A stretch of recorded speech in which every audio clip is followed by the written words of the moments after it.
Sanibonani, welcome back to enye video. Ngiyabonga kakhulu for coming. Ngisacela usubscribe mangaba uyenzi kanjalo, please subscribe, like video, share video, ungakhohlwa nokufaka the notification bell on ngoba iyokusiza ukuthi njalo uma ngi-upload video and then you'll be notified ukuthi uphilile, just uploaded a video and then you can watch it nice and fresh from me, okay? So faka notification bell bafowethu on, bese you select the top one that says all videos so that each and every video that I upload to the channel, and then you will get notified about it. So please ungayikhohlwa notification bell ibalekile nokulike kanjalo kubalekile as long as you subscribed as well, okay? Senzeni kanjalo bafowethu, let us try to get to that 10,000 subscribers mark. Kusele kancane bafowethu, so mangabe uyasubscribe ungasiza kakhulu so that we hit that 10k subscribers mark, okay? Ngiyabonga kakhulu guys. On this particular video ngithanda ukuthi ngikhulume kubaba uMsamseleku nendodana kaMama Sawule ongasekhwemehe, so rest in peace.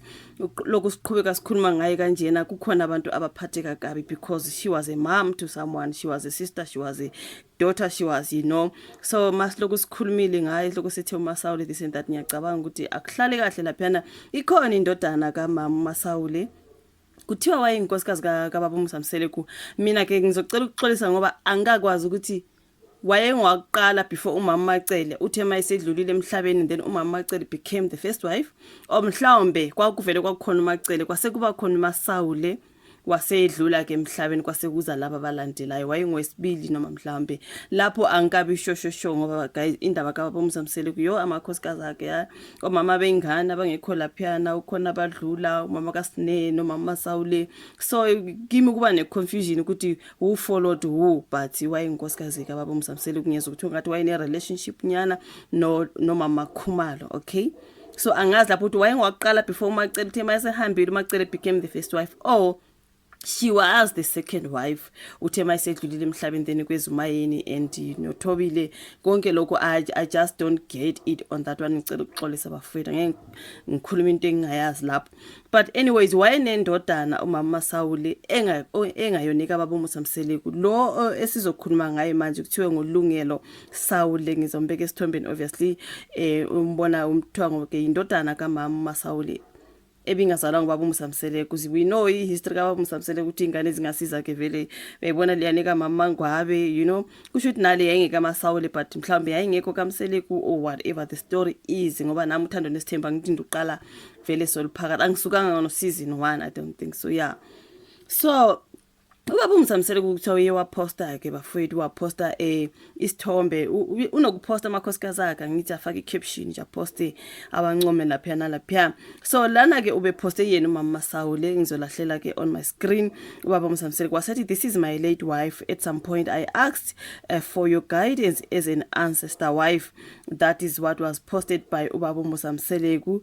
So ngiyacabanga ukuthi ke njengoba ngishilo ukuthi phela ungumama, ube ngumama engudade engudaughter kwabanye abantu, so makuloko njalo ohlelweni uthando nesithembu kukhulunywe ngaye bakhona abangathanda but hayi man kudala walahala animeke nalale ngokuthula. So kodwa lokho ke ngiyacabanga ukuthi indodana yakhe ke uLungelo Sawule akathandi makuloko ukuthi Masawule this Masawule that on that particular show, and even though it wasn't on the show but baba uMsamseleku kube postile lapha ethi sometimes ube idlozi elihle ntontontono, right?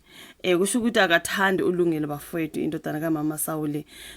Kuthiwa ube khona ke lapha na comment section, angithi mina ngisayibona leyo post on ubaba uMsamseleku timeline, angibona ngazi deletiwe or yimi ngayidingi kahle, but because vele abantu bese beyipostile ngiye ngathola ke impendulo kaLungelo ngizonifundela yona ngizoyilahlela futhi on my screen.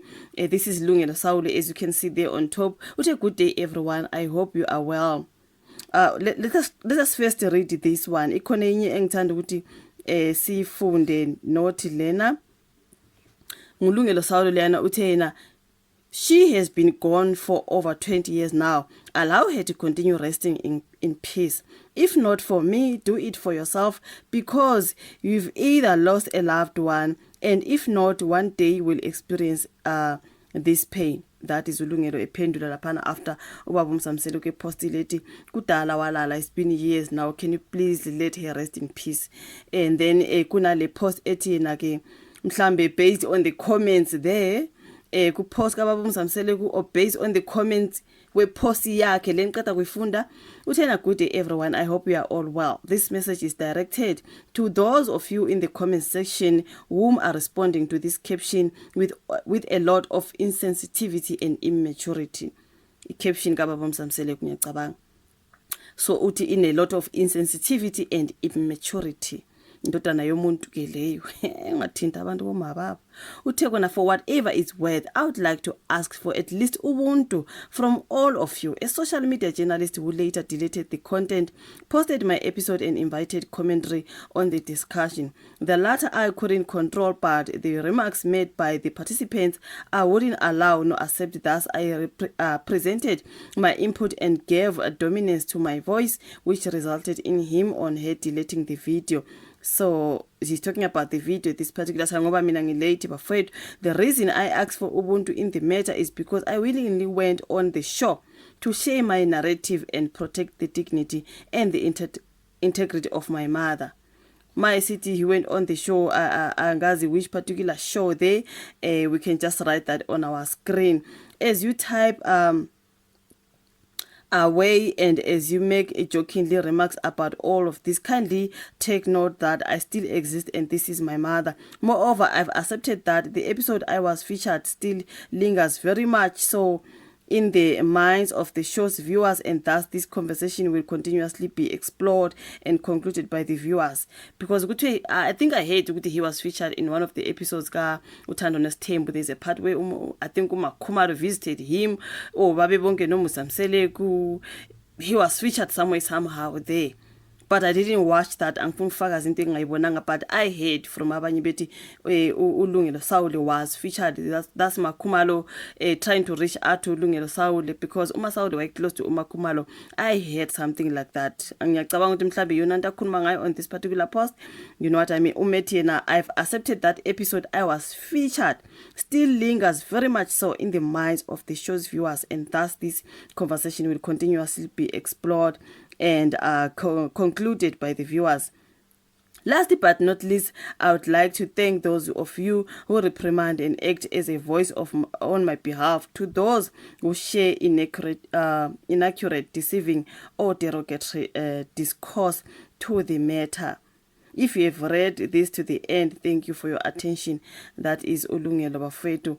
He's complaining about the fact that Umawake was posted there by Musamsele kusizwile kule particular post uthi, can you please let her rest in peace.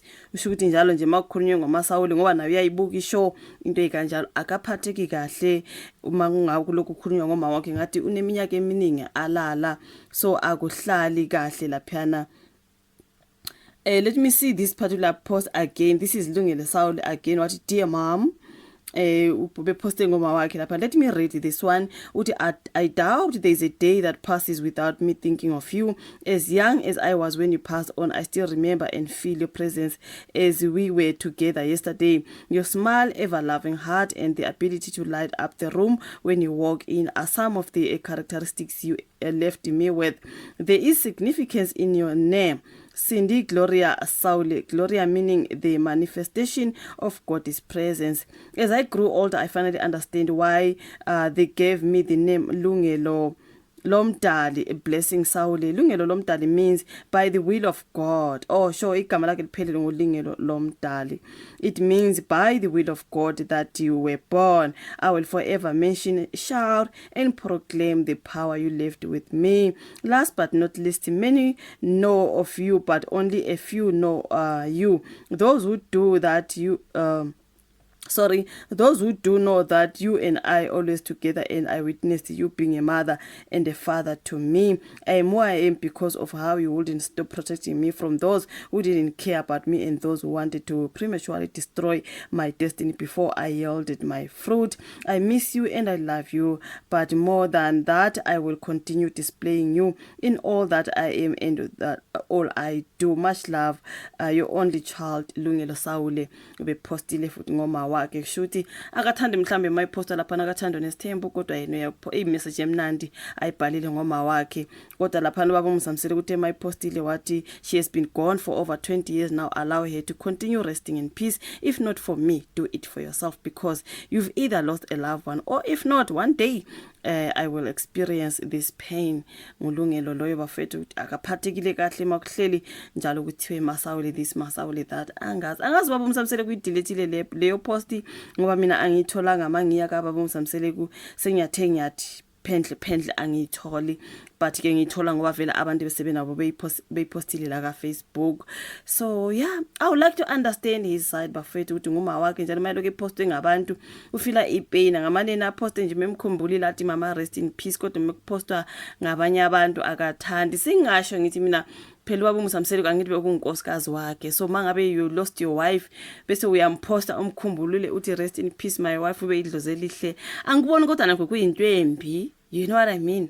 Even though mhlawumbe ulungelo unalento yokuthi afila ngathi kwenziwa ishow ngoma wakhe like part of uthando nesithembu baba uMsamsele kunjalo uzolokethi Masawule this abantu ba comment uMasawule uMakhumalo uMasawule uMacele bese umefunda wonke lawo ma comments ulungelo akumphathi kahle yena maye post uzothi rest in peace ma ungishiye ngimncane kodwa uthando lwakho ngiyalikhumbula ntontoni thina abantu kodwa silapha kathando nesithembu mas comment omunye noma uyicomment into angayazi omunye noma uyasho akushow you imagine that being read by her only son. So mhlambe akafuni ubaba uMsamsele ku apost ngoma wakhe uyazi ama responses abantu ngaphansi bakhona ba commenta kahle bakhona okusuke mhlambe ama comments angahlali kahle kunyana wakhe angazi bafethu. So isho vala ka comment section indodana leka mama Masawule kuthiwa ke wayengonkosikazi kababa uMsamsele ku wadlula emhlabeni umepostiwe akathandi ulungelo mhlambe angazi. Isho vala ka comment section usubscribe la kushare sibonani kwezayo bye.